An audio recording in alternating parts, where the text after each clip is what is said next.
action let's go 저 건물을 찾으러 Pengertian kesejahteraan pegawai yaitu balas jasa dari perusahaan kepada pegawai yang berupa materi maupun non-materi dengan tujuan meningkatkan produktivitas kerja pegawai. Selanjutnya, manfaat kesejahteraan pegawai. Manfaat kesejahteraan pegawai ini ada dua. Satu, manfaat bagi perusahaan. Manfaat bagi perusahaan yaitu yang pertama, penarikan tenaga kerja efektif. Yang kedua, peningkatan semangat kerja dan kesetiaan. Yang ketiga, penurunan turnover karyawan dan absensi.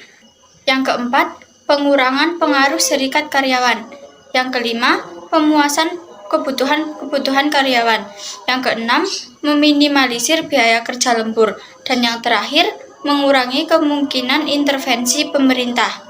2. Manfaat bagi pegawai, yaitu yang pertama, memberikan kenikmatan dan fasilitas yang dengan cara lain tidak tersedia atau yang tersedia dengan bentuk yang kurang memadai. Yang kedua, memberikan bantuan dalam menyelesaikan suatu masalah. Yang ketiga, menambahkan kepuasan kerja. Yang keempat, meningkatkan kesejahteraan yang akan berdampak pada meningkatnya status perseorangan. Yang kelima, mengurangi perasaan tidak aman. Dan yang terakhir, meningkatkan gairah kerja. Yang selanjutnya adalah mengenai jenis-jenis dan kualifikasi dari kesejahteraan pegawai. Yang pertama adalah mengenai jenis, terdapat dua macam, yaitu yang pertama jenis secara langsung dan yang kedua secara tidak langsung. Secara langsung maksudnya kesejahteraan ini diberikan secara langsung, baik itu berupa uang maupun yang lainnya, dan dilakukan berdasarkan tenggat waktu yang telah ditentukan. Misalnya ada gaji, bonus, dan upah intensif. Bonus merupakan penghargaan bagi pegawai yang telah memenuhi target ataupun sasaran kerja. Sedangkan upah intensif adalah penghargaan yang bersifat tidak tetap ataupun bisa diberikan sewaktu-waktu. Yang selanjutnya adalah secara tidak langsung merupakan penghargaan atau kesejahteraan pegawai yang diberikan dalam bentuk pelayanan pegawai. Ini meliputi time off benefit atau upah dalam waktu tidak kerja. Contohnya, saat pegawai tengah istirahat, saat cuti seperti cuti sakit ataupun cuti melahirkan, pegawai tetap diberi gaji. Selanjutnya adalah perlindungan ekonomi, yaitu perlindungan ekonomi bagi pegawai, baik itu waktu pegawai masih bekerja maupun saat pegawai sudah tidak bekerja. Contohnya adalah pensiun dan tunjangan pengobatan bagi pegawai. Yang selanjutnya adalah pelayanan karyawan. Ini tujuannya adalah sebagai hiburan dan untuk memudahkan keseharian pegawai. Contohnya adalah rekreasi, pengadaan kafetaria, dan yang lain-lain. Yang selanjutnya adalah kualifikasi kesejahteraan pegawai. Yang pertama, kesejahteraan ekonomi. Ini diselenggarakan untuk melindungi keamanan ekonomi pegawai. Contohnya adalah uang pensiun, pemberian asuransi kesehatan, asuransi jiwa dan asuransi kecelakaan, serta pemberian kredit. Yang selanjutnya adalah program rekreasi atau program sosial. Ini bisa berupa rekreasi bersama, bakti sosial bersama, maupun olahraga bersama. Yang selanjutnya adalah pemberian fasilitas. Contohnya adalah pengadaan kafetaria perusahaan. Tujuannya agar pegawai yang hendak mencari makan tidak kesusahan, dan pengadaan kafetaria ini bisa gratis maupun tidak gratis. Ini tergantung dengan kebijakan perusahaan. Selanjutnya ada perumahan dengan harga miring maupun rumah dinas. Kemudian ada fasilitas kesehatan di kantor, seperti klinik kesehatan yang dilengkapi dengan dokter dan perawat. Dan yang terakhir adalah jaminan kesehatan dan keselamatan kerja. Ini merupakan unsur penunjang keselamatan kerja bagi pegawai. Contohnya adalah pengadaan alat pelindung diri dan BPJS Ketenagakerjaan. Selanjutnya adalah jenis program kesejahteraan pegawai. 1. Cuti. Diatur dalam Pasal 8 Undang-Undang Nomor 43 Tahun 1999 bahwa setiap anggota pegawai negeri sipil berhak atas cuti. Cuti yang dimaksud adalah tidak masuk kerja yang diizinkan dalam jangka waktu tertentu. 2. Perawatan. Diatur dalam Pasal 9 Undang-Undang Nomor 43 Tahun 1999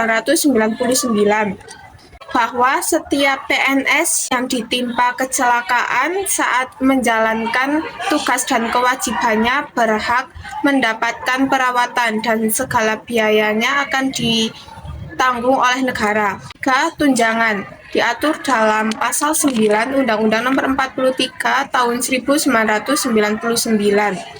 Bahwa setiap PNS yang menderita cacat rohani atau ketika menjalankan tugasnya mengakibatkan ia tidak dapat bekerja kembali dalam jabatan apapun, berhak mendapatkan tunjangan. Selain itu, tunjangan hari raya diberikan kepada PNS setiap tahunnya. 4. Uang duka diatur dalam Pasal 9 Nomor 43 Tahun 1999. Disebutkan bahwa setiap keluarga PNS yang tewas berhak mendapatkan uang duka. Yang dimaksud adalah 1. Meninggal dunia karena menjalankan tugas dan kewajibannya. 2. Meninggal dunia yang berkaitan dengan kedinasannya. 3. Meninggal dunia diakibatkan oleh luka atau cacat rohani dan cacat jasmani karena menjalankan tugas dan kewajibannya. 4. Meninggal dunia karena perbuatan anarkis yang tidak bertanggung jawab. Selanjutnya nomor 5, program tabungan perumahan. Program tabungan perumahan PNS atau biasanya Bapetarum Pegawai Negeri Sipil atau Taperum adalah lembaga pemerintah non-kementerian yang melayani tabungan perumahan pegawai negeri sipil. Besar kecilnya Taperum ini diatur oleh lembaga yang bersangkutan. Hal tersebut diatur dengan Undang-Undang Nomor 4 Tahun 2016. 6. Asuransi Pendidikan Putra-Putri PNS. Program ini adalah program tahunan bonus dikenal dengan gaji 13 yang diselenggarakan PP Nomor 19 Tahun 2018. Selanjutnya yaitu faktor yang mempengaruhi kesejahteraan pegawai. Terdapat 2 faktor yaitu faktor eksternal dan faktor internal. Nah, mari kita bahas faktor yang pertama yaitu faktor internal. Faktor internal ini disebabkan dari dalam diri pegawai. Terdapat beberapa faktor internal yang mempengaruhi kesejahteraan pegawai di tempat kerja. Yang pertama yaitu tingkat kepuasan kerja. Tingkat kepuasan kerja ini mengacu pada sejauh mana individu merasa puas dan puas dengan pekerjaan mereka di lingkungan kerja. Kepuasan kerja yang tinggi seringkali terkait dengan kinerja yang lebih baik, retensi karyawan yang lebih baik, dan lingkungan kerja yang lebih positif. Bagi organisasi, penting untuk memperhatikan faktor-faktor yang mempengaruhi kepuasan kerja karyawan agar dapat meningkatkan kesejahteraan dan produktivitas mereka. Yang kedua yaitu rasa pencapaian.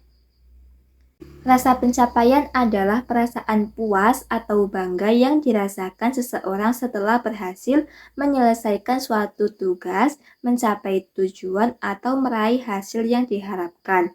Hal ini melibatkan perasaan kepuasan pribadi dan prestasi atas usaha atau kerja keras yang telah dilakukan. Rasa pencapaian dapat muncul ketika seseorang meraih tujuan, menyelesaikan tugas atau proyek, mengatasi rintangan atau hambatan, dan menerima pengakuan atau prestasi dari orang lain karena pegawai tersebut memiliki prestasi. Nah, rasa pencapaian adalah motivator yang kuat dalam menciptakan kepuasan pribadi, memicu kepercayaan diri, dan memotivasi individu untuk terus mengembangkan diri. Hal ini juga dapat memberikan dorongan positif untuk terus menetapkan tujuan baru dan mengejar prestasi yang lebih besar. Faktor yang ketiga yaitu motivasi. Faktor yang keempat yaitu hubungan rekan kerja. Rekan kerja yang kompak, yang solid, seorang karyawan, tapi ini tidak semuanya, kebanyakan biasanya berkeberatan untuk dimutasi, dipindahkan tempat kerja, atau bahkan dipromosikan pindah keluar kota. Karena biasanya apa? Dia takut kehilangan rekan kerjanya yang kompak. Jadi, pengaruh psikologis karyawan terhadap teman-teman tim kerjanya yang kompak itu juga berpengaruh terhadap kesejahteraan pegawai atau karyawan. Faktor internal yang terakhir adalah perasaan pengakuan. Perasaan pengakuan ini merujuk pada penghargaan dan penghormatan terhadap kontribusi, usaha, atau prestasi seseorang dalam konteks pekerjaan. Selanjutnya yaitu faktor yang kedua yang mempengaruhi kesejahteraan pegawai yaitu faktor eksternal. Nah, faktor eksternal ini yaitu faktor yang disebabkan dari luar diri pegawai. Terdapat beberapa faktor eksternal yang mempengaruhi kesejahteraan pegawai di tempat kerja. Yang pertama yaitu gaji. Gaji yang baik ini memang secara psikologis dapat berpengaruh bagi kesejahteraan pegawai. Dengan diberikannya gaji yang baik, maka terjaminlah kesejahteraan pegawai tersebut. Yang kedua yaitu lingkungan yang nyaman untuk bekerja. Lingkungan kerja dengan kondisi yang aman, nyaman, dan menarik ini berpengaruh bagaimana kondisi tempat kerja yang aman, nyaman pada suatu lingkungan. Nah, ini berarti berkaitan dengan tempat kerja, kantor, tempat untuk kita bekerja. Selanjutnya, yaitu tingkat kompensasi yang berlaku. Nah, tingkat kompensasi yang berlaku mengacu pada jumlah dan jenis keseimbangan yang diberikan kepada karyawan oleh perusahaan atau organisasi sebagai ganti atas pekerjaan yang mereka lakukan. Tingkat biaya yang berlaku dapat bervariasi, tergantung pada industri, tingkat pendidikan, pengalaman kerja, posisi, serta negara atau wilayah tempat perusahaan beroperasi. Kompensasi yang adil dan sesuai dapat membantu menarik dan mempertahankan bakat terbaik serta meningkatkan kepuasan dan kesejahteraan karyawan. Yang keempat yaitu faktor kemampuan perusahaan. Tingkat kemampuan perusahaan mengacu pada kapasitas, keterampilan, dan kekuatan yang dimiliki oleh perusahaan untuk beroperasi, bersaing, dan menghasilkan hasil yang diinginkan. Kemampuan perusahaan untuk memiliki karyawan yang berkualitas tinggi, terampil, dan berkomitmen, serta kemampuan untuk mengelola dan mengembangkan bakat-bakat yang ada. Tingkat kemampuan perusahaan mencerminkan kesiapan dan daya tahan perusahaan dalam menghadapi tantangan dan persaingan di pasar. Perusahaan yang memiliki kemampuan yang kuat dan berkelanjutan cenderung lebih mampu bertahan dan tumbuh di lingkungan bisnis yang berubah-ubah. Faktor kelima yaitu jenis pekerjaan yang diampu. Keenam yaitu peraturan perundangan yang berlaku. Dan yang terakhir yaitu peranan serikat buruh. Serikat pekerja atau serikat buruh itu sendiri adalah organisasi yang dibentuk dari, oleh, dan untuk pekerja baik di perusahaan maupun di luar perusahaan yang bersifat bebas, terbuka, mandiri, demokratis, dan bertanggung jawab guna memperjuangkan, membela, serta melindungi hak dan kepentingan pekerja, serta meningkatkan kesejahteraan pekerja dan keluarganya.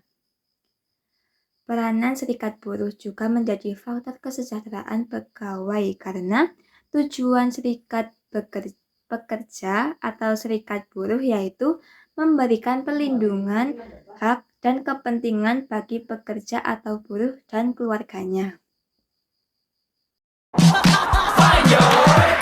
트레저와 함께 달려 Ready for action, let's go.